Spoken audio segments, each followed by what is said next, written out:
Hello दोस्तों, स्वागत है आपका हमारे यूट्यूब चैनल सम्राट एजुकेशन में। दोस्तों, आज के इस वीडियो में आप लोगों को बीएससी एग्रीकल्चर फिफ्थ सेमेस्टर के एक विषय disease of field and horticulture crop and their management AG 506 का मोस्ट इंपॉर्टेंट एक टॉपिक कराने वाला हूं। Sheath blight disease of paddy, मतलब धान के अंगमारी रोग के बारे में आप लोगों को पढ़ाने वाला हूं, बताने वाला हूं, जो कि आपके एग्जाम के लिए बहुत ही ज्यादा इंपॉर्टेंट हुई है।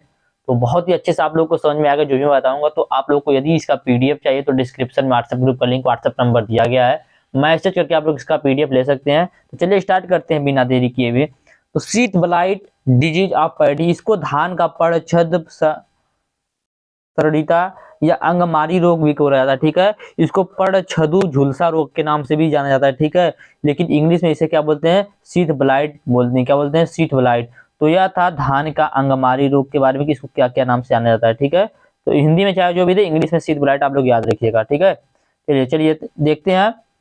इस रोग का ज्ञान पूर्व एवं दक्षिण पूर्व एशियाई देशों में वर्ष 1910 से ही हो गया था। ठीक है, यह जो रोग है शीथ ब्लाइट, धान का जो शीथ ब्लाइट रोग है, इसका ज्ञान जो है, इसके बारे में जानकारी 1910 में ही हो गई थी तथा इसको पूर्वी पड़छद एवं पड़शीड़ता या अंगमारी के रूप में पर्ण रोग माना गया था। ठीक है, यह जो मैं बता रहा हूँ आप लोग, यह पूर्वी पड़छद एवं पड़शीड़ता या अंगमारी के रूप में एक पर्ण रोग माना गया। पर्ण रोग मतलब पत्ते का रोग माना गया। किसको? शीथ ब्लाइट को। ठीक है, शीथ ब्लाइट डिजीज को क्या माना गया? पत्ते का रोग माना गया। तो यह तो था इसकी बेसिक जानकारी कि इसको कब ज्ञात हुआ कि यह एक प्रकार का रोग है। तो चलिए देखते हैं अब इसका सिम्टम, इसका क्या क्या लक्षण है। ठीक है, तो कवक, ये देखिए पहली बात तो यह कि यह जो रोग होता है शीथ ब्लाइट, यह कवक द्वारा होता है। ठीक है, एक कवक होता है राइजोक्टोनिया सोलानी।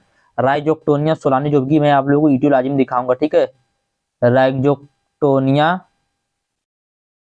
सोलानी नाम के कवक के कारण यह जो रोग है हमारे धान में, हमारे पैडी में लगता है। ठीक है, राइजोक्टोनिया सोलानी कवक का नाम याद रखिएगा। तो यह राइजोक्टोनिया सोलानी कवक के द्वारा होता है। तो कवक फसल को कल्ले फूटने से लेकर बाल निकलने की अवस्था तक प्रभावित करता है। ठीक है, यह जो कवक होता है यह फसल को कल्ले फूटने से लेकर बाल निकलने की अवस्था तक प्रभावित करता है। इसका प्रारंभिक लक्षण जल स्तर के निकट पत्ती के आवरण पर देखा जाता है। ठीक है, इसका जो प्रारंभिक लक्षण है वह जल स्तर के निकट पत्ती के आवरण पर देखा जाता है। मैं दिखा देता हूं आप लोगों को पहले। तो देखिए मैंने क्या बताया कि यह जो रोग होता है, इसका इस रोग का प्रारंभिक लक्षण जो होता है जल स्तर के निकट पत्ती के आवरण पर देखा जाता है। ठीक है, देखिए जल है, यह जल के निकट के पास आप लोग देख रहे हैं। यहाँ पर देखिए इस प्रकार से अपना लक्षण दिखाता है। देखिए यहाँ पर जल, देखिए यहाँ पर जल पूरा है, भूमि है, भूमि पे पूरा जल है। जल के ठीक ऊपर, जल स्तर से ठीक ऊपर यह अपना लक्षण पत्ती के ऊपर दिखाता है। ठीक है, पत्ती के आवरण पर देखिए यहाँ पर अंडाकार आकार का, ठीक है, अंडाकार या अनियमित हरे भूरे रंग के धब्बे बनते हैं। जैसे जैसे धब्बे बड़े होते हैं, इनका जो केंद्र होता है ये देखिए अनियमित होता जा रहा है। ठीक है, इनका जो केंद्र वह क्या होता जा रहा है? अनियमित होता जा रहा है। जैसे जैसे यह रोग बढ़ रहा है वैसे वैसे रोग जो अनियमित होता जा रहा है। भूरे या बैगनी भूरे रंग का भूरा रंग का यह होता है। ठीक है, बाद में यह क्या होता है? इस आकार का हो जाता है। ठीक है, तो आप लोगों ने यह डिजीज जरूर देखा होगा अपने खेतों में, अपने धान में। तो चलिए अब देखते हैं इसके सिम्टम के बारे में। मैं आप लोगों को दिखा दिया कि जो मैंने आप लोगों को एक पॉइंट बताया कि यह जो रोग होता है इस रोग का प्रारंभिक लक्षण जल स्तर के निकट पत्ती के आवरण पर देखा जाता है। तो मैंने यहाँ पर दिखाया कि देखिए जल है, या जल के स्तर के ठीक ऊपर पत्ती के आवरण पर इसको देखा जा रहा है, इस रोग को। चलिए देखते हैं इसका सिम्टम। तो कवक फसल को कल्ले फूटने से लेकर बाल निकलने की अवस्था तक प्रभावित करता है।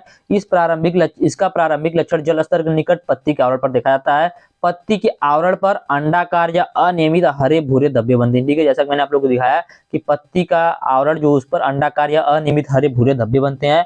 जैसे जैसे धब्बे बड़े होते हैं, इनका जो केंद्र था वह अनियमित भूरे या बैंगनी रंग के भूरे की सीमा के साथ भूरा सफेद हो जाता है। ठीक है, जैसे जैसे यह धब्बा बड़ा होता है, इनका केंद्र अनियमित काले भूरे या बैगनी भूरे रंग की सीमा के साथ, मतलब बॉर्डर के साथ, किनारा के साथ भूरा सफेद हो जाता है। ठीक है, जैसा मैंने आप लोगों को दिखाया अभी। ठीक है, पौधों के ऊपरी हिस्सों पर घाव एक दूसरे के साथ मिलकर तेजी से बढ़ते हैं। ठीक है, पौधे के ऊपर हिस्से जो होते हैं, जैसे एक अंडा के जैसा आकार बना फिर दूसरा बनेगा, इस प्रकार से इनका जो घाव है, इसको घाव बोल सकते हैं। अंडे के आकार का जो संरचना है, जो कवक, इसको घाव बोल सकते हैं। तो पौधे के ऊपर हिस्से पर घाव एक दूसरे के साथ मिलकर तेजी से बढ़ते हैं और पानी की रेखा से लेकर पत्ती तक पूरे टीलर को ढक देते हैं। पूरे टीलर जो होता है वहां तक पूरे ढक देते हैं इसको। पत्ती के आवरण पर कई बड़े बड़े घाव की उपस्थिति आमतौर पर पूरी पत्ती की मृत्यु का कारण बनती है। जो पत्ती होती है उस पर कई बड़े बड़े धब्बे पाए जाते हैं, जिससे क्या होता है, जिससे पूरी पत्ती सूख जाती है, ठीक है। और गंभीर मामला होने पर जब जब कभी कभी क्या होता है कि यह जो रोग है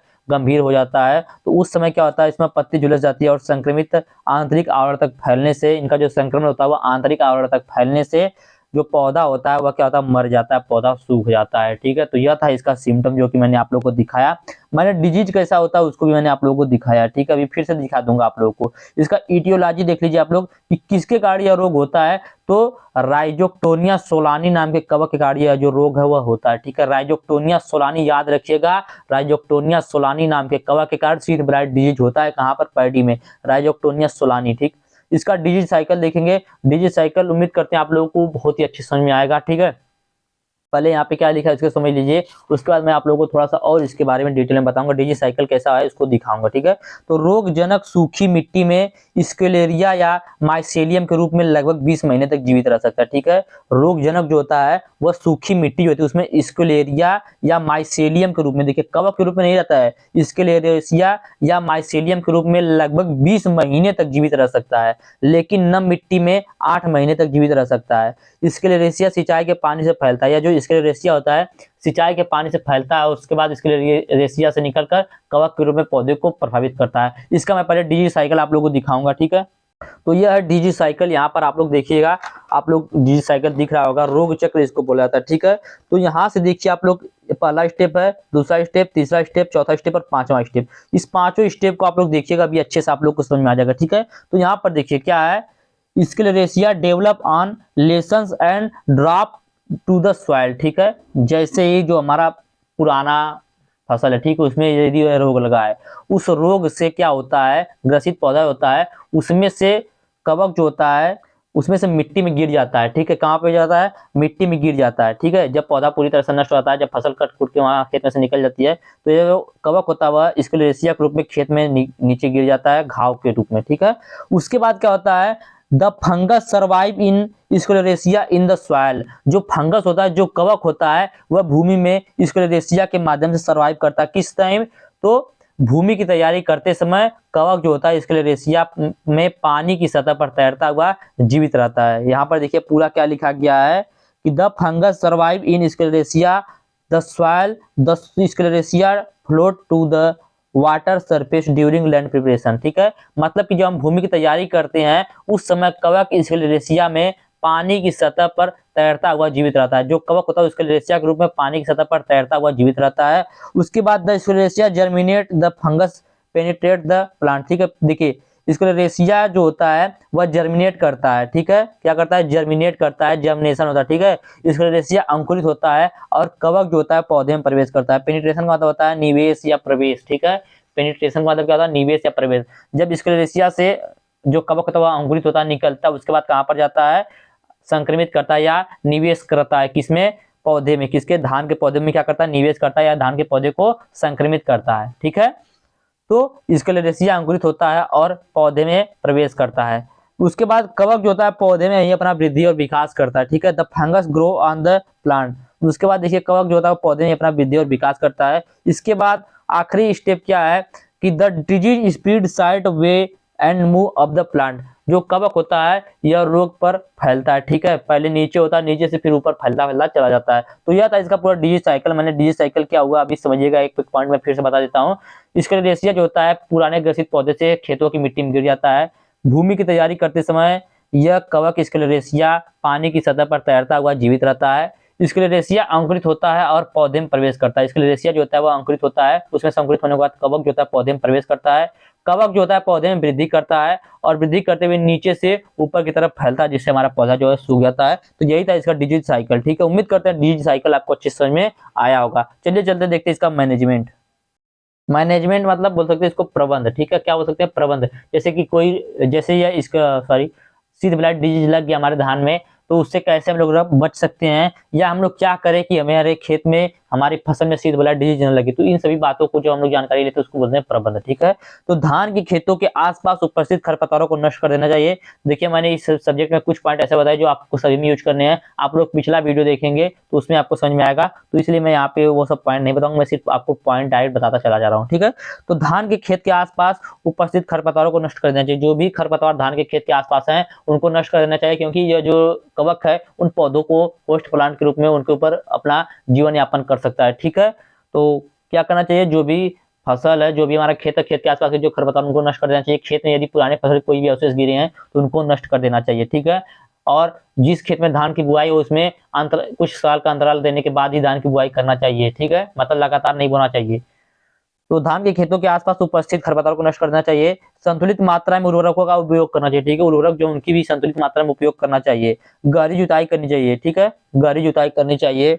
रोग से बचने के लिए कार्बेंडाजिम 500 ग्राम प्रति हेक्टेयर का छिड़काव करना चाहिए। ठीक है, जब हमें रोग से बचना है तो क्या करेंगे, कार्बेंडाजिम जो उसका 500 ग्राम प्रति हेक्टेयर की दर से छिड़काव करेंगे। ठीक है, और यदि रोग लग गया है तो सर्वांगी कीटनाशी बाविस्टीन का 0.1% या 0.18% बेनलेट के 2 से 3 छिड़काव द्वारा रोग को अच्छी तरह से नियंत्रित किया जा सकता है। ठीक है, यदि रोग लग गया तो उसमें सर्वांगी कीटनाशी बाविस्टीन 0.1% या 0.18% बेनलेट के 2 से 3 छिड़काव करने के बाद रोग से अच्छी तरह से नियंत्रण पाया जा सकता है। ठीक है, और रोग प्रतिरोधी किस्मों को बुआई करनी चाहिए, जैसे शशि हो गया, मंगला हो गया, मानसरोवर, पंकज आदि। इस प्रकार के हमें फसलों को उगाना चाहिए, इस प्रकार की वैरायटी को उगाना चाहिए जिसमें रोगों का प्रकोप न हो पाए। ठीक है, तो उम्मीद करते हैं आप लोगों को यह शीट ब्लाइट जो था पैडी शीट ब्लाइट आप पैडी अच्छे समझ में आया होगा, और वीडियो भी आप लोगों को बहुत ही अच्छा लगा होगा। वीडियो अच्छा लगा है तो वीडियो को लाइक कीजिएगा। उससे पहले मैं एक बार फिर से इसको आप लोगों को दिखाना चाहूंगा कि आप लोग देख लीजिए डिजीज कैसा होता है। मैंने आप लोगों को पूरा बात बता चुका है कि कैसे क्या होता है। मैंने बताया कि यह जो डिजीज होता है यह पानी से ठीक ऊपर पौधों के पत्ते पर अपना प्रारंभिक अवस्था में प्रकोप दिखाता है। इसकी संरचना अंडे के आकार की होती है। जैसे जैसे इसकी संरचना बढ़ती है वह यह अनियमित हो जाता है। ठीक है, यह अनियमित केंद्रक के रूप में हो जाता है। देखिए यहाँ पर अनियमित रूप में फैलता हुआ चला जा रहा है। ठीक है, फिर फैलते फैलते ये ऊपर जाएगा तो इस प्रकार से हो जाएगा। ठीक है, ऊपर से देखिए थोड़ा सा व्हाइट कलर का इसका जो किनारा है वहां पर देखिए व्हाइट और ब्राउन कलर का क्या बना रहा है, एक सरफेस सिंबल दे रहा है या संकेत दे रहा है। ठीक है, तो इस प्रकार से हम लोग इस रोग को पहचान सकते हैं। यही है इसका सिम्टम। उम्मीद करते हैं ये क्वेश्चन आपको अच्छे समझ में आया होगा। वीडियो अच्छा लगा तो वीडियो को लाइक कीजिएगा, चैनल को सब्सक्राइब कीजिएगा और अपने दोस्तों के पास शेयर भी जरूर कीजिएगा। धन्यवाद, जय हिंद।